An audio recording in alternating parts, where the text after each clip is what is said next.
जय श्री राम दोस्तों। क्या आपको पता है हनुमान जी भी राम जी के भाई हैं? और अगर आपको ये बात नहीं पता तो आज मैं आपसे बात शेयर करने वाला हूँ विद प्रूफ। हम सब जानते हैं कि राम जी के पिता जिनका नाम दशरथ जी होता है, वह एक समय अपने पुत्र कामना की इच्छा को लेकर बड़े चिंतित होते हैं और वह इस चिंता को अपने कुल गुरु महर्षि वशिष्ठ जी के सामने शेयर करते हैं। तो उस समय उनके कुल गुरु महर्षि वशिष्ठ उनको एक उपाय के बारे में बताते हैं, जिसमें कहते हैं कि आप अपने घर में एक हवन का आयोजन करवाएं और इस हवन को श्रृंगी ऋषि द्वारा पूर्ण करवाएं। तो दशरथ जी उसी प्रकार कार्य करते हैं और श्रृंगी ऋषि जी से हवन का आयोजन करवाते हैं। और हवन के बीच में अग्निदेव प्रकट होते हैं, तो अपने हाथ में एक पात्र लेकर प्रकट होते हैं।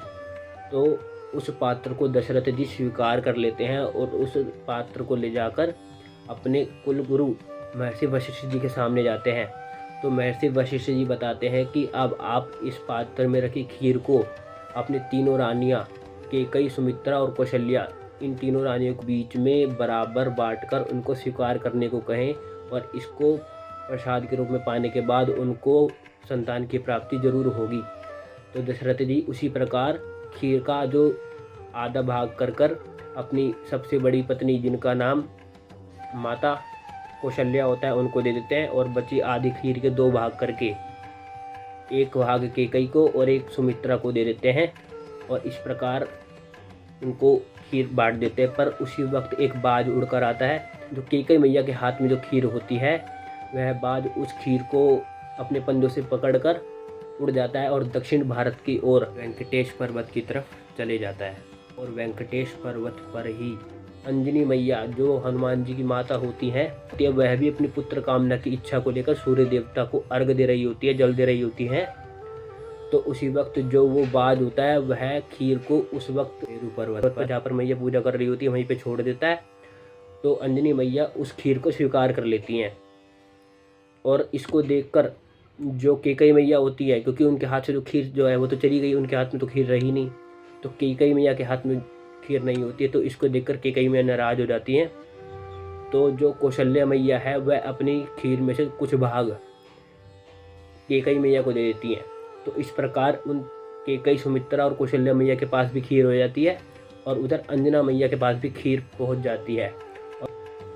और फिर वह चारों मैया अपनी उस खीर को प्रसाद के रूप में स्वीकार कर लेती हैं और उससे उनको संतान की प्राप्ति होती है।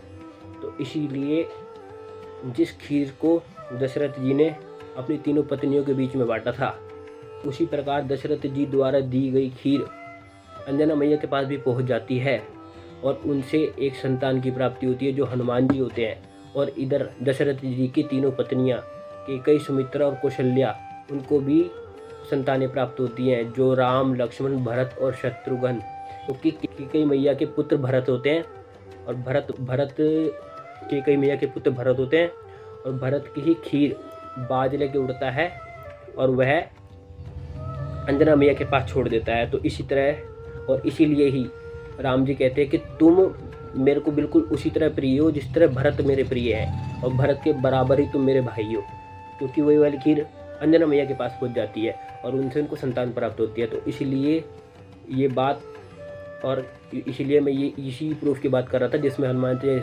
चालीसा में ये यूज भी की गई है लाइन कि तुम मम प्रिय भरत ही सम भाई, तुम मेरे उसी प्रकार के भाई हो जिस प्रकार मेरा भरत भाई है। और इसीलिए ये बात प्रूफ होती है कि हनुमान जी भी राम जी के भाई ही हैं। और अगर आपको ये मेरी वीडियो अच्छी लगी हो तो उसको लाइक करें और शेयर करें और मिलते हैं नेक्स्ट वीडियो में।